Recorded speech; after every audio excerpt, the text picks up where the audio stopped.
Everyone, very very good morning. Hindi language की special class में आप सभी लोगों का बहुत बहुत स्वागत है। आज की इस क्लास में हिंदी लैंग्वेज के टॉप 30 क्वेश्चंस को हम लोग डिस्कस करने वाले हैं। इस क्लास में मैंने जितने भी क्वेश्चंस लिए हैं सारे के सारे सिलेक्टेड क्वेश्चंस लिए हैं, प्रीवियस क्वेश्चंस लिए हैं जो हर वर्ष आपके एंट्रेंस एग्जाम में पूछे जाते हैं। तो चलिए क्लास को स्टार्ट करते हैं। सबसे पहला प्रश्न आपकी स्क्रीन पे यहाँ पे आ गया है।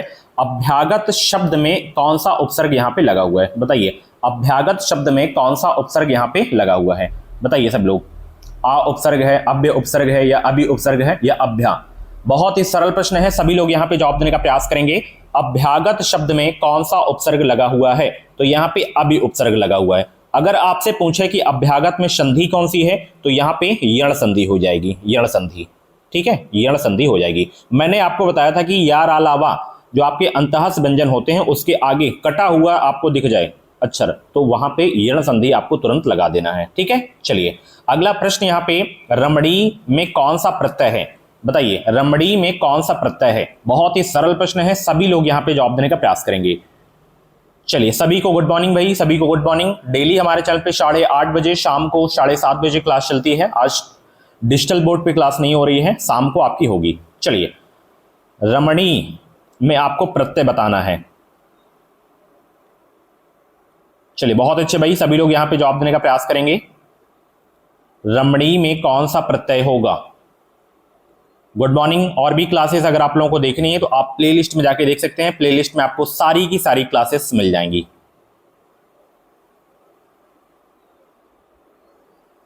देखिए, अगर हम रमणी के बारे में बात करें तो इसका जो संधि विच्छेद होता है रम धन अनी होता है। ठीक है, तो अनी इसमें लगेगा, अनी यहां पे लग जाएगा। ठीक है, तो यहाँ पे आर को हम हटा देंगे तो पहला ऑप्शन यहाँ पे आपका बिल्कुल करेक्ट हो जाएगा। अगला प्रश्न यहाँ पे, बोरों सबे रघुवंश कुठार की धार में बारन बाजी सरथाही बाण की वायु उड़ाओ के लक्षण लक्ष्य करो अरिहा समर्थाही। इस काव्य पंक्तियों में कौन सा रस है यहाँ पे? रौद्र रस, भयानक रस, विभत्स रस, या वीर रस? सभी लोग यहाँ पे जवाब देने का प्रयास करेंगे। इसका करेक्ट आंसर यहाँ पे क्या हो जाएगा? सभी को गुड मॉर्निंग। वीडियो को लाइक कर दें, शेयर कर दें, और ऐप को अभी तक आप लोग डाउनलोड नहीं किए हैं तो ऐप को डाउनलोड कर लीजिए। वहां पे पेड कोर्सेज भी आपको मिल जाएंगे। तो यहाँ पे रौद्र रस आपका हो जाएगा। पहला ऑप्शन यहाँ पे आपका बिल्कुल करेक्ट हो जाएगा। ठीक है, चलिए नेक्स्ट क्वेश्चन यहाँ पे, श्री गुरु चरण सरोज निज मन मुकुर सुधार बरनो रघुवर विमल जसु जो दायक फलचारी में छंद आपको बताना है। बताइए, सोरठा, दोहा, रोला, बरवे, कौन सा छंद है यहाँ पे?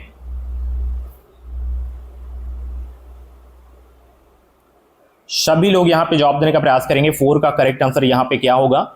श्री गुरु चरण सरोज रज निज मन मुकुर सुधार बरनो रघुवर विमल जसु जो दायक फलचारी में छंद आपको यहां पे बताना है। तो यहां पे छंद आपका जो होगा दोहा छंद हो जाएगा। पहला ऑप्शन यहां पे आपका बिल्कुल करेक्ट होगा। चलिए, कौन सा वाक्य इसमें शुद्ध है? मोहन और गीता गा रही हैं, गीता और मोहन गा रहा है, मोहन और गीता गा रहे हैं, मोहन और गीता गा रही हैं। बताइए, दोनों तो स्त्रीलिंग है नहीं है? चलिए कमेंट करेंगे सब लोग यहां पे। इसका करेक्ट आंसर यहां पे क्या हो जाएगा भाई? सभी को गुड मॉर्निंग, और वीडियो को लाइक करते रहें, शेयर भी करते रहें सब लोग यहां पे। तो यहां पे मोहन और गीता गा रहे हैं, सी ऑप्शन यहां पे आपका बिल्कुल भाई करेक्ट हो जाएगा। अगला प्रश्न यहाँ पे, इन शब्दों में कौन सा शब्द हिंदी शब्दकोश में सबसे अंत में आएगा? क्लियू, क्रम, कृषक, कृषाणु। सभी लोग यहाँ पे 6 का जवाब देने का प्रयास करेंगे। और कोर्स वगैरह लेना है तो आप इस पे व्हाट्सएप कर सकते हैं 7905632533 पे आप मैसेज भी कर सकते हैं। 319 रुपए का पूरा कंप्लीट आपको जो है यहाँ पे मिल जाएगा। और अलग से नोट्स लेना है 49 रुपए वाला तो भी आप व्हाट्सएप पे मैसेज कर सकते हैं। सबसे अंत में यहाँ पे क्या आएगा? बताइए सब लोग। यहाँ पे सबसे अंत में यहाँ पे क्रम आएगा। ठीक है, बी ऑप्शन यहाँ पे आपका बिल्कुल करेक्ट होगा। चलिए, चरा चरम में कौन सा समास है? यहाँ पे तत्पुरुष, द्वंद, बहुव्रीहि, या कर्मधारय? सभी लोग यहाँ पे जवाब देने का प्रयास करेंगे। चरा चरम में कौन सा समास है? सभी लोग यहां पे जवाब देने का प्रयास करेंगे। इसका समास विग्रह चर और अचर होगा। चराचरम का। ठीक है, तो यहाँ पे द्वंद्व समास आपका हो जाएगा, दोनों पद प्रधान है। बी ऑप्शन यहाँ पे आपका बिल्कुल करेक्ट होगा। अगला प्रश्न यहाँ पे शब्द का अर्थ स्पष्ट करने हेतु कौन सा तरीका सर्वाधिक उपयुक्त है? वाक्य प्रयोग, व्याख्यान, भ्रमण या चित्र निर्माण? सभी लोग यहाँ पे 8 का जवाब देने का प्रयास करेंगे भाई, फटाफट जवाब दीजिए सभी लोग यहाँ पे।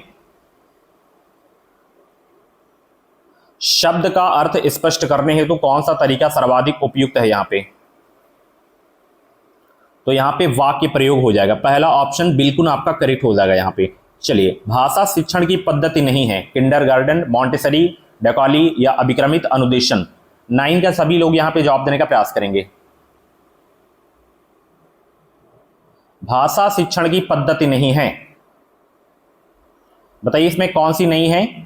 तो अभिक्रमित अनुदेशन यहाँ पे नहीं है, डी ऑप्शन यहाँ पे आपका बिल्कुल करेक्ट होगा। अगला प्रश्न यहाँ पे, बालक की प्रारंभिक शिक्षा उसकी मातृभाषा में दी जाए, यह मानना है मॉन्टेसरी का, महात्मा गांधी का, फ्रॉबेल का या किलपैट्रिक का?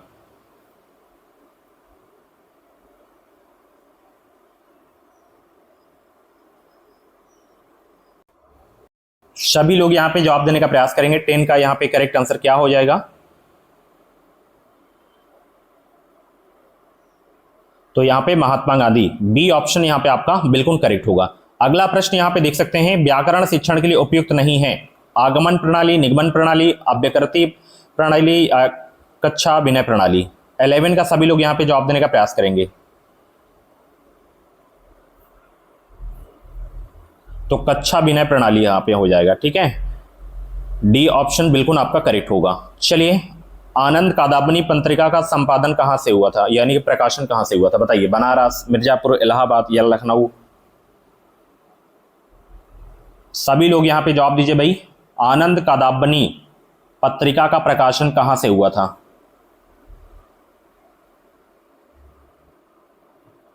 तो मिर्जापुर से हुआ था, बी ऑप्शन यहां पे आपका बिल्कुल करेक्ट होगा। चलिए, 13 का जवाब दीजिए। आदिकाल की रचना है अखरावट, छत्रसाल दशक, दीपशिखा, कुमानडासु? सभी लोग यहां पे जवाब देंगे। आदिकाल की रचना कौन सी है यहां पे?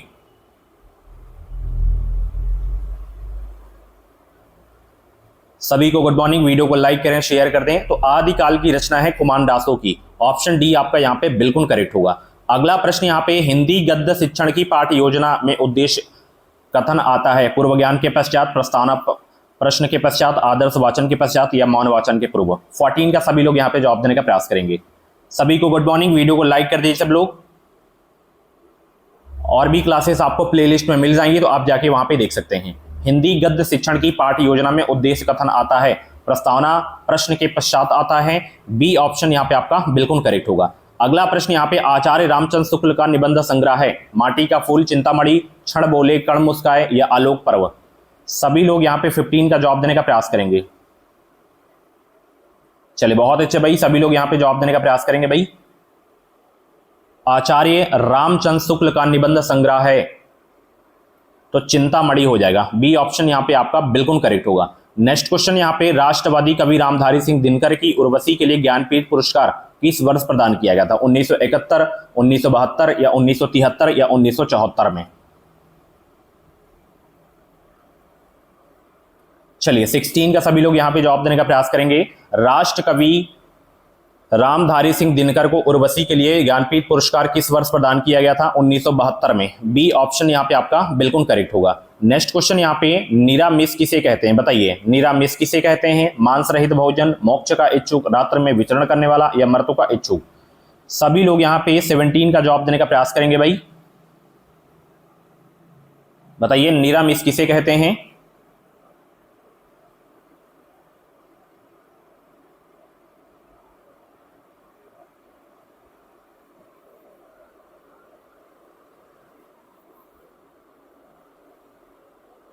तो यहां पे आपका जो है मांस रहित भोजन हो जाएगा, पहला ऑप्शन बिल्कुल करेक्ट होगा। चलिए, शहद शब्द है तत्सम, तद्भव, देशज या आगत? शहद कैसा शब्द है? बताइए सब लोग यहां पे।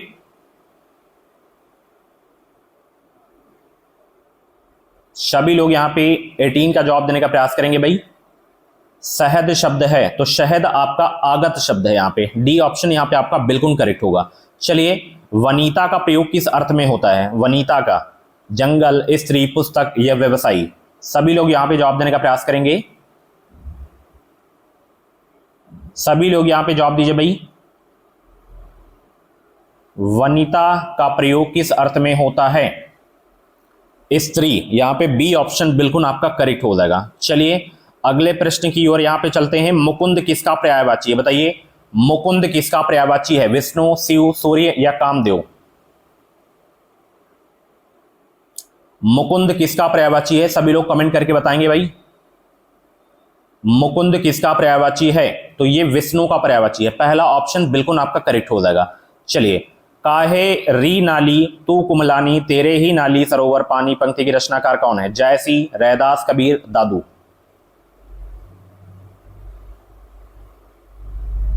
सभी लोग यहां पे 21 का जवाब देने का प्रयास करेंगे भाई। काहे री नाली तू कुमलानी तेरे ही नाली सरोवर पानी पंक्ति की रचनाकार कौन है? तो ये कबीर दास हैं। ऑप्शन सी आपका बिल्कुल करेक्ट होगा। नेक्स्ट क्वेश्चन यहां पे करपट का तद्भव शब्द क्या होगा? करपट का, कपट, कारपेट, कपूर या कपड़ा? 22 का सभी लोग यहां पे जवाब देने का प्रयास करेंगे। करपट का तद्भव रूप यहां पे क्या होगा? तो करपट का तद्भव रूप यहां पे कपड़ा हो जाएगा। डी ऑप्शन यहां पे बिल्कुल करेक्ट हो जाएगा। चलिए, निम्नलिखित में वर्तनी की दृष्टि से कौन सा शब्द यहां पे युग्म आपका सही है?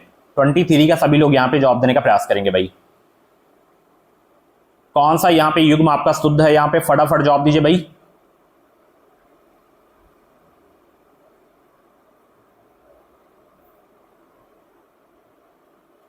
तो यहां पे ये वाला आपका सही है, बारात, वसंत। सी ऑप्शन बिल्कुल करेक्ट होगा। अगला प्रश्न यहां पे अर्धस्वर कौन सा है? बताइए अर्धस्वर कौन सा है यहां पे? बहुत इंपॉर्टेंट क्वेश्चन आपके एग्जाम के लिए। सभी लोग 25 का जवाब देने का प्रयास करेंगे। और बीएड प्रवेश परीक्षा में बेहतरीन स्कोर करना है तो इस चैनल को आप लोग सब्सक्राइब जरूर कर लीजिए, ताकि जो भी क्लासेस हैं, जो भी अपडेट है, नोटिफिकेशन मिलता रहे। तो अर्धस्वर यावा होता है। बी ऑप्शन यहाँ पे आपका बिल्कुल करेक्ट होगा। 25, चोर की दाढ़ी में तिनका मुहावरे का सही अर्थ क्या है? अपराधी का अपनी दाढ़ी को जलाना, अपराधी का शंकाग्रस्त रहना, अपराधी की पहचान हो जाना, अपराधी का अपनी पहचान छिपाना। चोर की दाढ़ी में तिनका मुहावरे का सही अर्थ यहां पे क्या होगा? फटाफट जवाब देने का प्रयास करेंगे, बताएंगे सब लोग। चोर की दाढ़ी में तिनका मुहावरे का सही अर्थ क्या होता है? अपराधी का शंकाग्रस्त रहना। ठीक है, बी ऑप्शन बिल्कुल करेक्ट होगा। 26, एक बार कही बात को दोहराते रहना वाक्यांश के लिए शब्द क्या होगा? आगार, प्राकथन, पिष्ट, पेषण या प्रस्तावना? 26 का सभी लोग यहां पे जवाब देने का प्रयास करेंगे। एक बार कही बात को दोहराते रहना वाक्यांश के लिए शब्द क्या होगा? पिष्ट, पेषण हो जाएगा। सी ऑप्शन बिल्कुल करेक्ट होगा। अगला प्रश्न यहां पे बुद्धिहीन शब्द व्याकरण की दृष्टि से किस संवर्ग में है? संज्ञा, सर्वनाम, विशेषण या क्रिया? 27 का सभी लोग यहां पे जवाब देने का प्रयास करेंगे भाई। बुद्धिहीन शब्द व्याकरण की दृष्टि से किस संवर्ग में है? विशेषण हो जाएगा। सी ऑप्शन बिल्कुल करेक्ट होगा। छत से ईंट गिरी वाक्य में कौन सा कारक है? अपादान, संबंध, अधिकरण या संप्रदान? बहुत ही सरल प्रश्न है। सभी लोग यहां पे जवाब देने का प्रयास करेंगे। जहां पे अलगाव की बात हो वहां पे अपादान कारक होगा। पहला ऑप्शन बिल्कुल करेक्ट होगा। महोरमी में जो है आपको संधि भी बताना है और साथ ही इसका संधि विच्छेद क्या होता है ये भी आपको बताना है। बताइए महोरमी का संधि विच्छेद क्या होगा? फटाफट यहां पे जवाब देने का प्रयास करेंगे।